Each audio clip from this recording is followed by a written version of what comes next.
Imagine your favorite, sleek, pocketable tech suddenly swapping out its core brain. This year, for the very first time, Samsung's new Galaxy Z Flip 7 isn't powering up with a Qualcomm Snapdragon chip. No, they are taking a significant gamble, giving their very own Exynos processor the starring role. The big question, of course, is, does it pay off? Samsung has historically used Qualcomm Snapdragon processors in its premium foldable phones, especially for international markets. So, this decision to put the new Exynos 2500 inside the Z Flip 7 marks a pretty significant shift.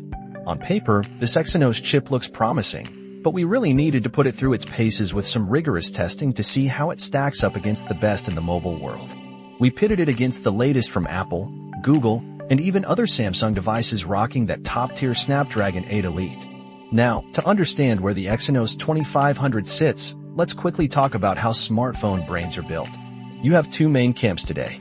Some chip designers, like Google, MediaTek, and Samsung, license ready-made core designs from a company called ARM, assembling them into their own configurations.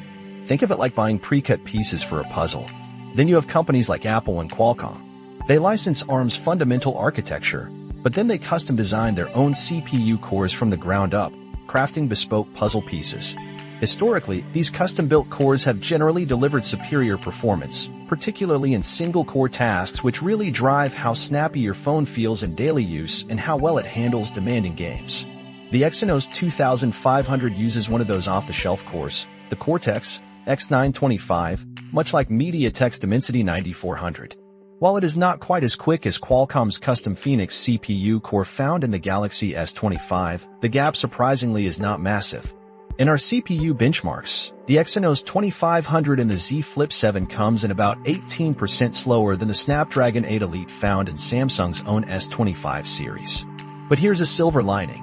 It runs remarkably close to MediaTek's flagship Dimensity 9400. And if you were wondering about Google, well, the Exynos 2500 absolutely trounces Google's Tensor G4, showing a massive 64% lead in multi-core performance. While beating Google's chip may not win at any awards, it definitely means the Exynos 2500 offers more than enough muscle for all your daily tasks. In fact, modern flagship chips have long passed the point of simply being fast enough. For a style-first phone like the Z Flip 7, which many users choose for its design, not raw power, this performance is arguably right where it needs to be. But what about graphics? The Exynos 2500 uses AMD's RDNA architecture for its Xclipse GPU.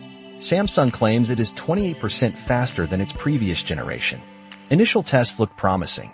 The Exynos 2500 even matched Apple's A18 Pro in some graphic benchmarks and outperformed it by 17% in ray tracing. That places it in good company, nestled between Apple's chip and the faster Snapdragon 8 Elite and Dimensity 9400. Not bad at all, right?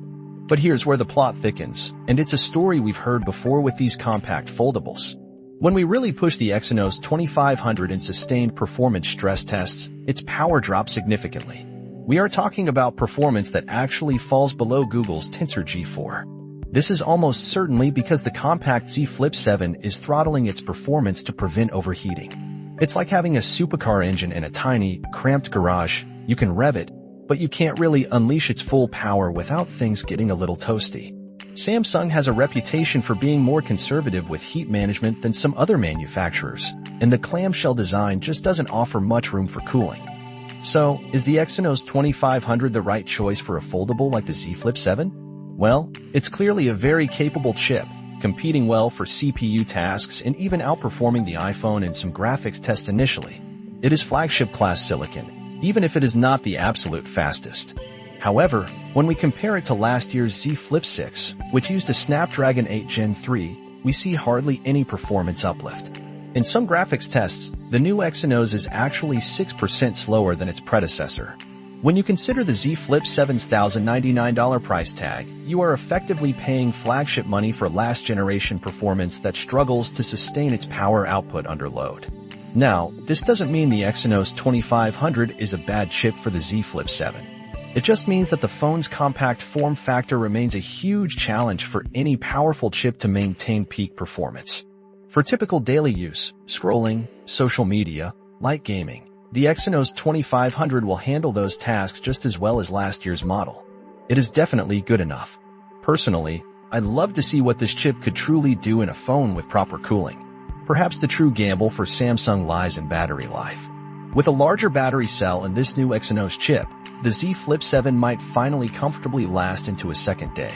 Exynos has a historical reputation for energy efficiency, and if that holds true here, it could be the Z Flip 7's real secret weapon. What do you think about Samsung's chip gamble? Does raw performance matter more? Or is battery life the ultimate decider for a foldable? Let us know your thoughts by sending us a message on social media or finding us wherever you get your podcasts.